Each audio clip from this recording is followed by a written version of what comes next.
ఎన్నికలైనాయి 6 నెలలైంది. తెలుగుదేశం పార్టీ అధికారంలోకి వచ్చి అంటే జూన్ 4న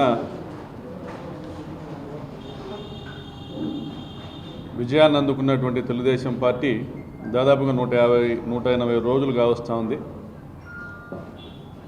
ఈ 180 రోజుల్లో తెలుగుదేశం ప్రభుత్వము ఎన్డీఏ కూటమి ప్రభుత్వం ఏం చేసిందయా ఆంధ్ర రాష్ట్రానికంటే డైవర్షన్ పాలిటిక్స్ మినహా, డైవర్షన్ పాలిటిక్స్, కక్ష సాధింపులు మినహా ఈ రాష్ట్రానికి వీరి నుంచి ఒరిగింది అయితే ఇంతవరకు ఏమీ లేదు.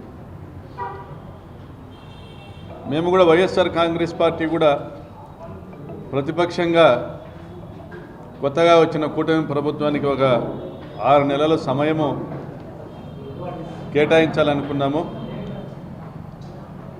ఈ 6 నెలల్లో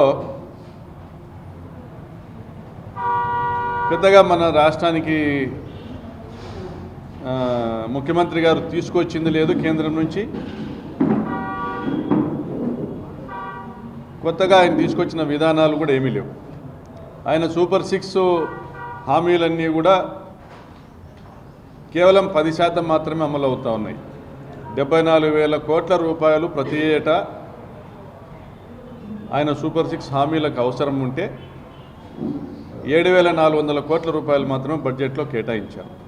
ఇవి కాకుండా ఆయన ఇచ్చిన హామీలు లక్షల కోట్ల రూపాయలు, అవి అమలు చేసేవి కావు, గాలి మాటలని వారే చెప్పుకుంటా ఉన్నారు. మరి సూపర్ 6 చేయలేని పెద్ద మనిషి రాష్ట్రాన్ని ఏం అభివృద్ధి చేస్తాడు అనేది ఈరోజు సర్వత్రా జరుగుతున్న చర్చ.